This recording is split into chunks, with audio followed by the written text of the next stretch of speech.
최근 실리콘밸리에서 가장 역설적인 부활을 꼽으라면 아마도 쓰리마일 섬일 겁니다. 1979년 미국 역사상 최악의 원전 사고가 발생해 전 세계를 공포로 몰아넣었던 그 유령의 섬 말이죠. 그런데 지금 그 섬에 1호기 원전이 다시 켜질 준비를 하고 있습니다. 2019년에 멈췄던 원전을 마이크로소프트가 20년 동안 전기를 사주겠다고 계약한 거죠. 규모도 작지 않습니다. 대략 835메가와트급 전기입니다. 자, 여기서 질문이 생깁니다. 구글, 아마존, 마이크로소프트. 이들은 왜 하필 지금 수십 년간 위험한 에너지라며 외면받던 원자력에 사활을 거는 걸까요? 왜 하필 원전 공포의 상징이었던 쓰리마일 섬일까요? 이 질문 정말 중요합니다. 이 질문의 답 속에 여러분의 다음 10년 투자처, 아니 인류 산업 지형도를 완전히 바꿀 에너지 패러다임의 대전환이 숨어 있기 때문입니다. 아, 탄소 중립 성적표 때문인가 보네? 할 수 있습니다. 하지만 그렇게 한가한 이유였다면 그냥 사막에 태양광 패널이나 깔았을 겁니다. 그게 훨씬 싸고 빠르니까요. 굳이 비난의 화살과 폭발 리스크까지 짊어지며 원자력을 택한 건 빅테크가 갑자기 착한 기업이 되고 싶어서가 아닙니다. 이건 생존이 걸린 문제거든요. 관점을 180도 바꾸셔야 합니다.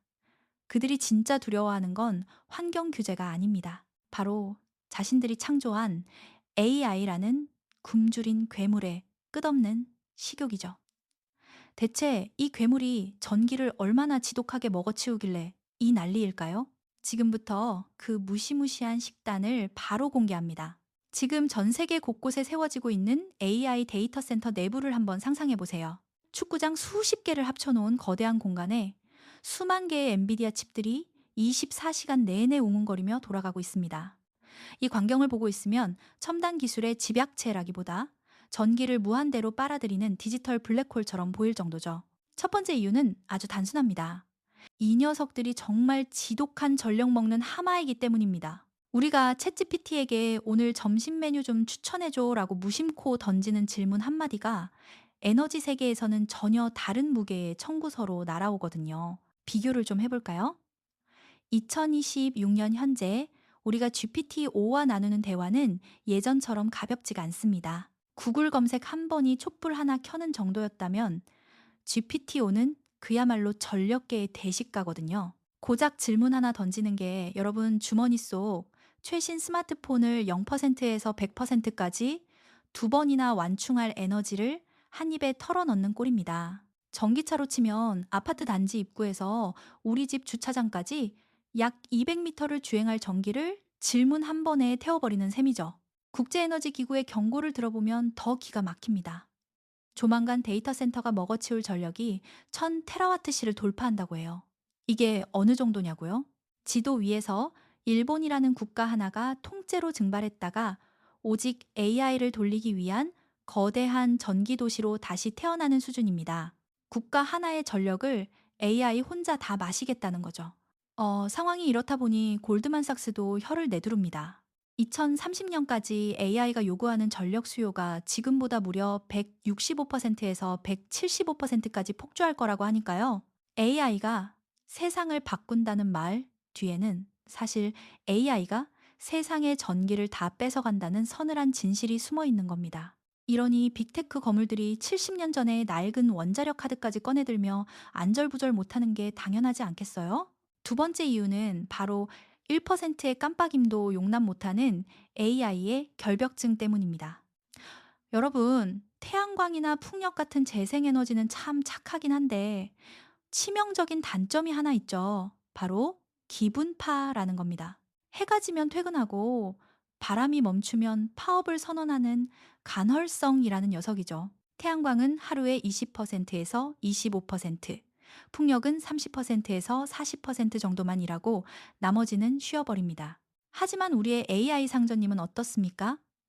365일 100% 풀가동되어야 하는 지독한 워커홀릭입니다. 만약 학습 중에 전기가 0.1초라도 깜빡한다? 그럼 수조 원을 들여 쌓아온 LLM의 뇌세포가 꼬이거나 연산이 멈춰버립니다. 주방으로 치면 며칠 밤낮을 고운 사골 국물이 불 한 번 꺼지는 바람에 통째로 쉬어버리는 대참사가 일어나는 거죠. 상황이 이렇다 보니 빅테크 기업들은 기후가 어떻든 90% 이상의 가동률로 전기를 뿜어내는 원자력이라는 충직한 일꾼에게 매달릴 수밖에 없습니다. 마이크로소프트가 일반 전기보다 무려 2배나 비싼 프리미엄, 즉 메가와트 시당 110에서 115달러를 기꺼이 내는 이유도 여기에 있어요. 단순히 친환경 생색내기가 아니라 내 소중한 AI가 전력 사고로 바보가 되지 않게 하려는 절박한 보험료인 셈입니다. 자, 배 터지게 전기를 먹였으니 이제 그 뒷감당이 어떻게 되는지도 보셔야겠죠? 세 번째 이유는 보이지 않는 열기입니다. 여러분, 고사양 게임 좀 해보신 분들은 아시죠? 컴퓨터 본체에서 뿜어져 나오는 그 뜨거운 바람 말이에요. 그런데 엔비디아 칩 수만 개가 24시간 내내 풀가동되는 데이터 센터는 어떻겠습니까? 이건 단순히 따뜻한 바람 수준이 아닙니다. 제때 식혀주지 않으면 데이터 센터 전체가 거대한 용광로가 되어 폭발해버릴 정도로 무시무시한 열기를 내뿜죠. 그래서 이 열기를 식히기 위해 수만 톤의 물과 거대한 냉각 시스템을 쏟아붓는데 이게 또 아주 기막힌 광경을 만들어냅니다. 실감이 안 나신다고요? 자, 여러분이 챗GPT랑 20번에서 50번 정도 "오늘 뭐 먹지?" 같은 시시콜콜한 수다를 떨 때마다 데이터 센터 냉각탑에서는 500ml 생수 한 병 분량의 물이 그대로 증발해 버립니다. 우리가 AI와 깊은 대화를 나누며 "와, 똑똑하다" 라고 감탄하는 동안 지구 반대편 어딘가에서는 시원한 담수 한 병이 뜨거운 김이 되어 하늘로 날아가고 있는 셈이죠. AI가 겉으로는 차가운 기계 같아 보여도 사실은 엄청나게 땀을 흘리며 물을 마셔대는 지독한 목마름의 아이콘이었던 겁니다. 결국 전력 공급이 조금이라도 불안정해서 냉각 시스템이 멈춘다는 건 이 대시가 AI를 불타는 프라이팬 위에 방치하는 것과 같습니다. 8만 7천 원짜리 스타링크 요금제가 우주 인프라의 입장권이었듯 빅테크가 원자력에 내는 수십조 원은 AI 제국을 유지하기 위한 생명 유지 장치의 비용인 셈입니다. 그럼 이 엄청난 식탐과 지독한 열기 문제를 원자력이 도대체 어떻게 해결한다는 걸까요? 경제 요리사가 그 비결을 딱 두 가지 키워드로 요약해 드릴게요. 바로 압도적인 에너지 밀도와 SMR이라는 혁명입니다. 먼저 원자력의 가성비를 한번 보시죠. 상상이 가시나요? 우라늄 고작 1g이 만들어내는 에너지가 석탄 3톤, 석유 9드럼과 맞먹습니다. 비유하자면 서울에서 뉴욕까지 가기 위해 트럭 수만 대의 분량의 기름을 싣고 가는 게 아니라 주머니에 쏙 들어가는 마법의 구슬 하나만 들고 가는 꼴이죠. 이 정도면 AI라는 대식가를 만족시킬 유일한 고농축 영양제라고 할 만하죠. 하지만 문제가 하나 있었습니다. 과거의 대형 원전은 덩치가 너무 컸고 짓는 데만 10년이 넘게 걸리는 데다 비용도 천문학적이었거든요. 그래서 원자력계에도 SMR이라는 대혁명이 일어났습니다. 첫 번째 혁신은 일명 네스프레소 원전입니다. 기존 원전이 현장에서 수만 명이 10년 넘게 콘크리트 붓고 용접하던 거대한 토목공사였다면 SMR은 핵심 부품을 공장에서 표준화된 모듈 형태로 미리 만듭니다. 마치 우리가 집에서 커피 캡슐 툭 넣어서 에스프레소 내려 마시듯 원전도 공장에서 캡슐처럼 만들어 배달하는 시대가 온 겁니다. 크기는 기존 원전의 100분의 1로 줄었는데 안전성은 오히려 수만 배나 높아졌으니 빅테크 입장에선 침이 고일 수밖에요. 두 번째 혁신은 에너지 직거래를 통한 수직적 통합입니다.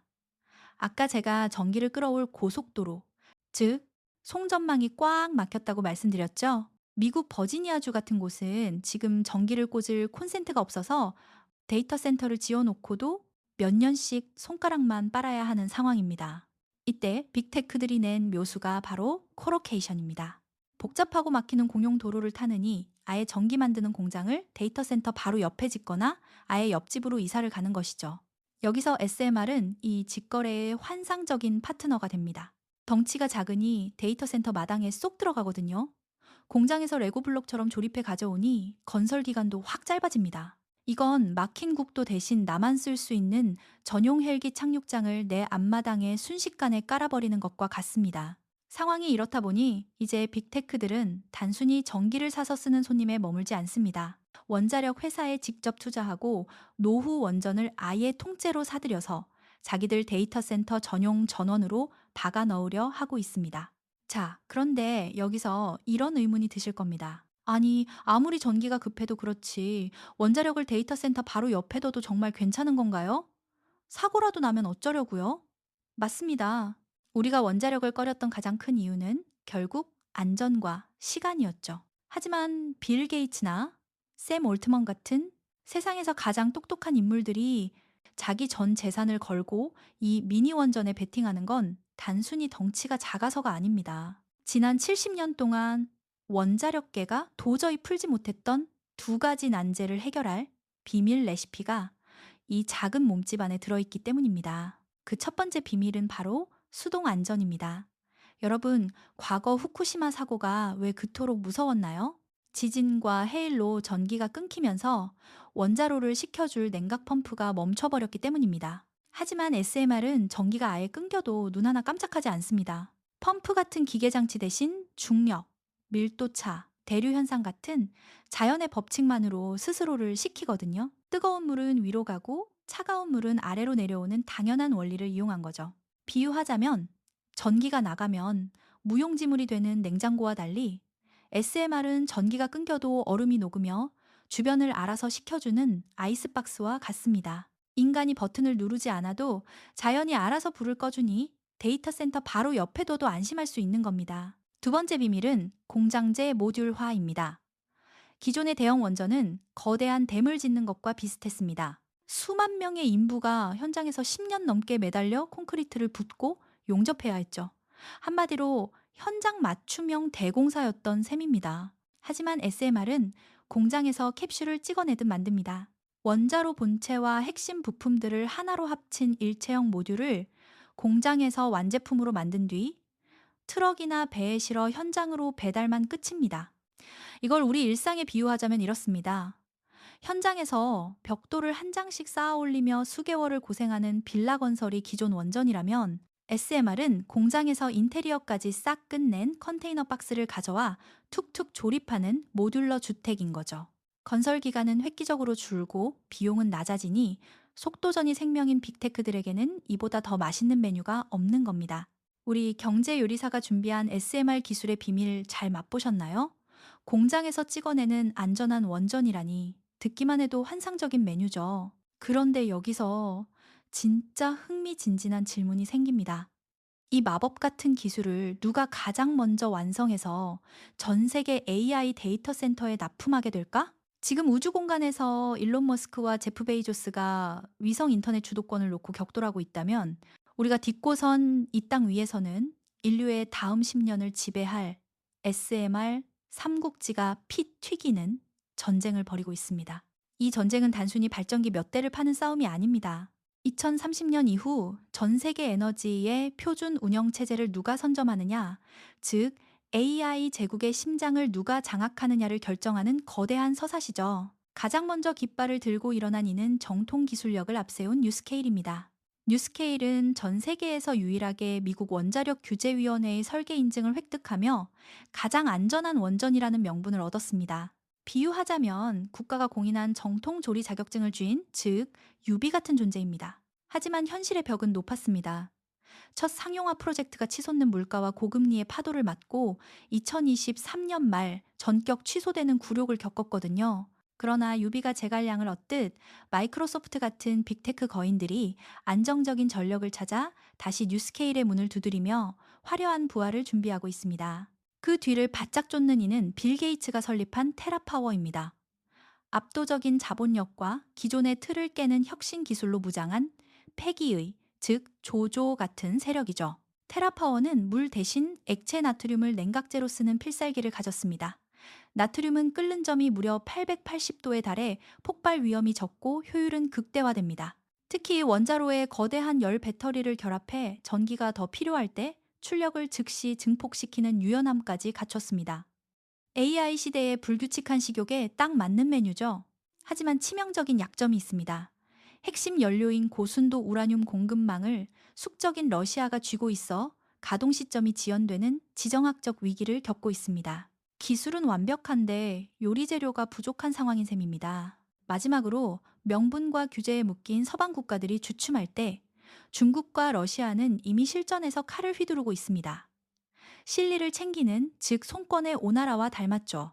러시아의 로사톰은 2020년부터 이미 세계 최초의 부유식 원전을 바다 위에서 돌리고 있고, 중국은 2023년 말 세계 최초의 4세대 원전 상업 운전을 시작했습니다.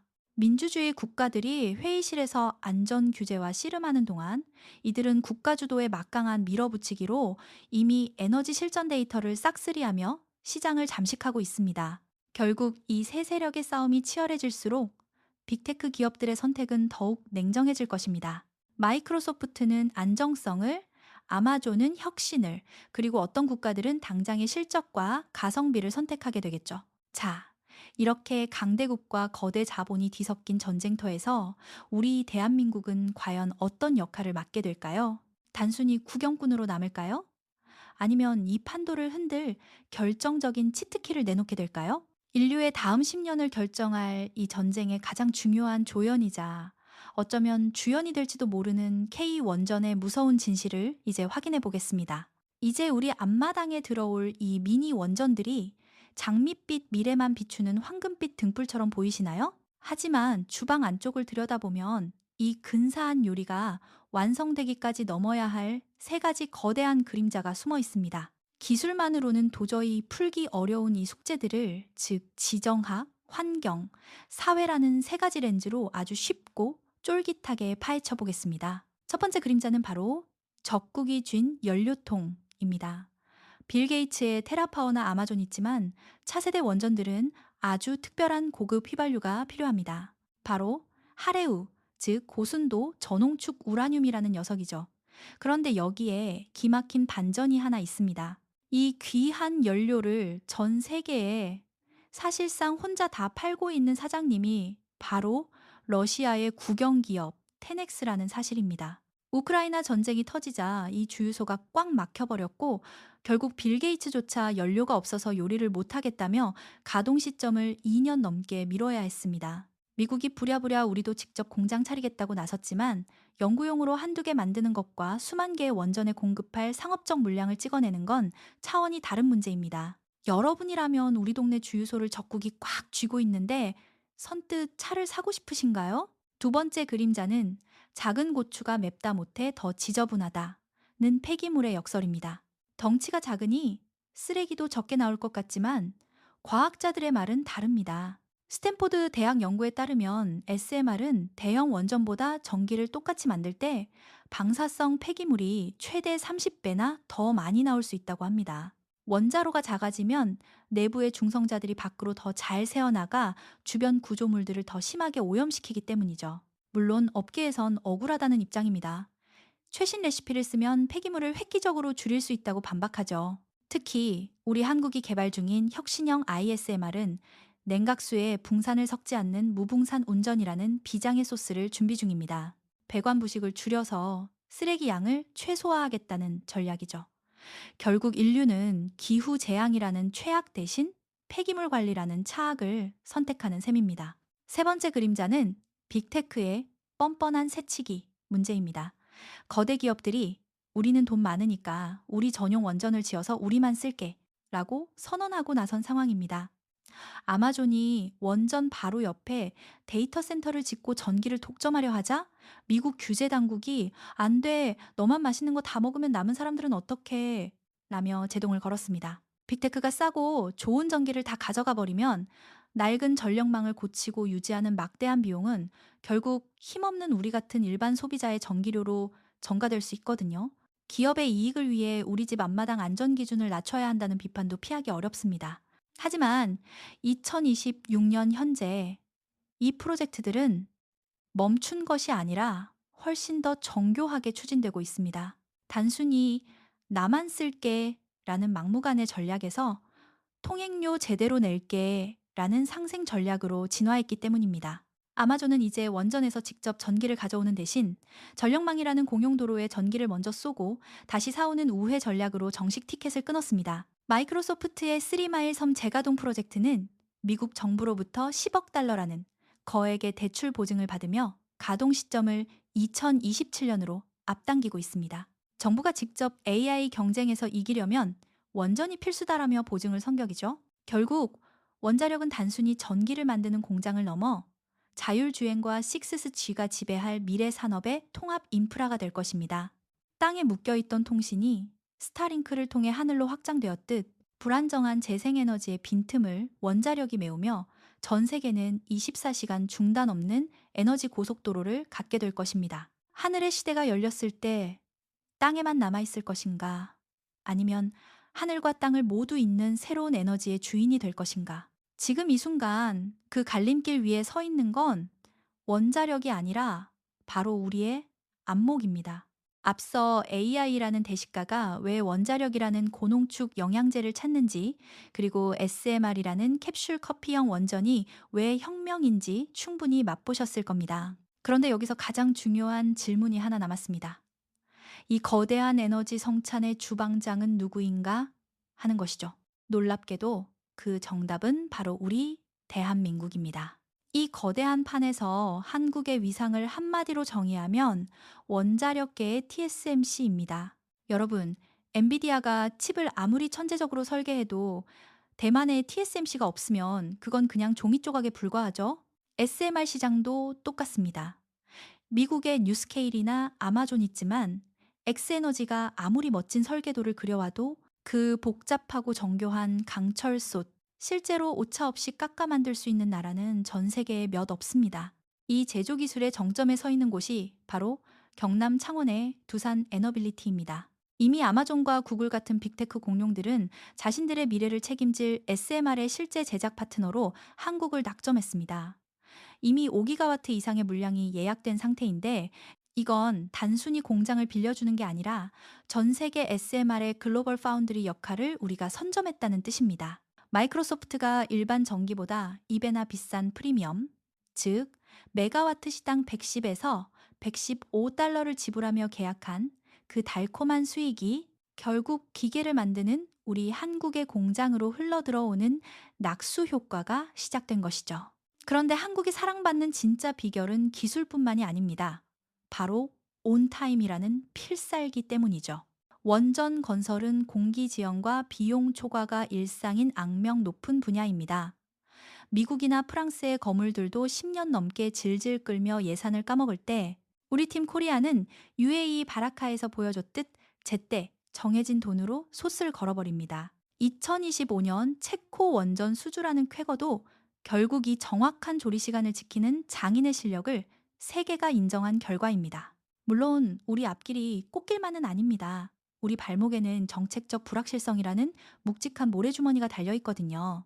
2025년 2월 우여곡절 끝에 고준위 방사성 폐기물 특별법이 통과되면서 드디어 핵쓰레기통을 어디에 만들지 논의할 근거는 생겼습니다. 하지만 여전히 어디에 지을 거냐를 두고 벌어지는 지역 사회의 갈등은 우리가 풀어야 할 숙제죠. 쓰레기 버릴 곳도 확실히 정하지 못했는데 집, 즉 원전을 계속 지으면 어떡하냐는 비판을 잠재우기 위해 정부와 기업이 힘을 합쳐 이 모래주머니를 벗어 던져야만 합니다. 그래서 우리는 ISMR, 즉 혁신형 SMR이라는 비장의 필살기를 준비했습니다. 정부가 예산을 9배나 늘리며 승부수를 던진 이 모델은 세계 최초로 무붕산 운전 기술을 적용합니다. 냉각수에 부식 방지용 붕산을 넣지 않으니 배관이 깨끗하게 유지되고 결과적으로 방사성 폐기물을 획기적으로 줄일 수 있습니다. 사용자님이 걱정하신 환경 문제를 기술력으로 정면 돌파하겠다는 전략이죠. 결론을 내볼까요? 우리 대한민국은 세계에서 물건 제일 잘 만드는 장인이지만 뒤에서 자꾸 규칙을 바꾸거나 발목을 잡는 정책적 불안함만 해결한다면 그야말로 세계 시장을 평정할 준비가 끝난 상태입니다. 오늘 경제 요리사가 준비한 이 영상이 여러분의 내일을 바꾸는 맛있는 영양분이 되었기를 바랍니다. 오늘의 이야기가 도움이 되셨다면 구독과 좋아요 부탁드려요. 저는 다음 시간에도 더 깊은 풍미가 담긴 경제 메뉴로 찾아오겠습니다.